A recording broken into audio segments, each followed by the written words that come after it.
What is going on, everyone? Armlock311 here, talking about part 2 of my Bungie stream breakdown. This episode we're talking Prison of Elders. If you missed part 1, I will link it in the description and at the end of the video. Now, with this new update coming April 12th, there's going to be 2 new Prison of Elders. There's going to be a level 41 and a level 42 challenge mode. Now, the level 41 is a 260 light, but it's going to be giving you 320 gear. Now, at the end of this, you do not need a key, a treasure key, to get something out of the chest. They have completely taken that out of the game. You can do the level 41 Prison of Elders as many times as you like in a week and get loot from it. The level 42 challenge mode, it is recommended that you enter at 320 light, and it's going to be giving you 335 light gear. This is the only way that we know of as of now to get 335 light gear. Now, before you hop into the challenge mode level 42 Prison of Elders, you're going to want to go to Variks and pick up the Elder's Sigil. This is similar to what you pick up from Brother Vance to do Trials of Osiris. This Elder's Sigil is going to be tracking your high score in the challenge mode Prison of Elders, and also your team's total score in the Prison of Elders. Now, you can do the challenge mode as many times as you like in a week in order to reach the high score, and you need a high score of 30,000 and your team needs a high score of 90,000.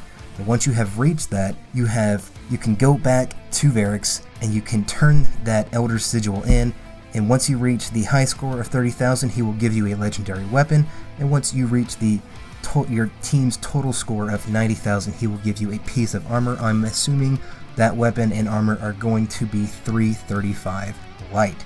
Now, the challenge mode has 3 rounds. There is no treasure room. It only tracks your score.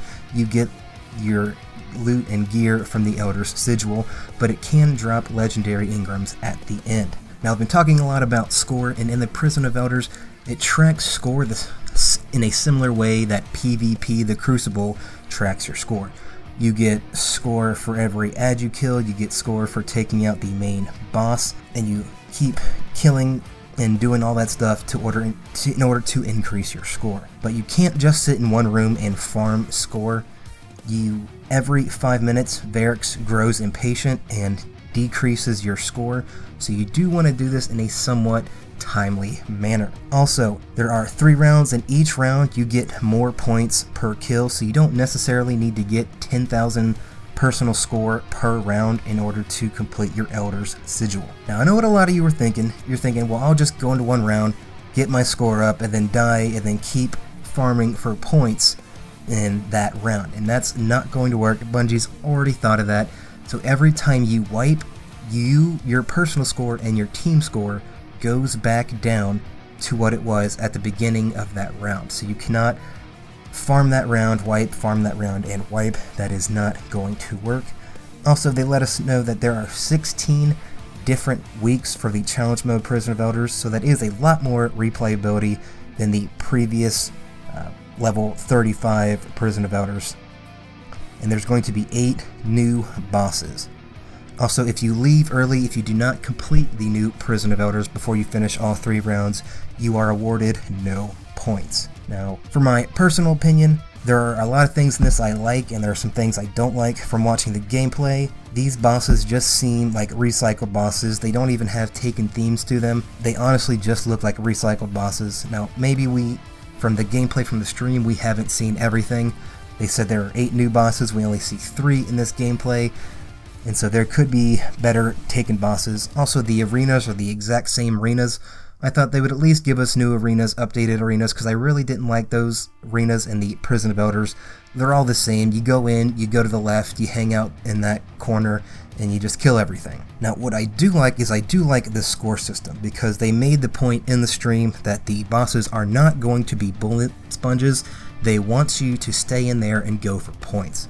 So you do not want to go in there and just burn the boss, because you're not going to get many points.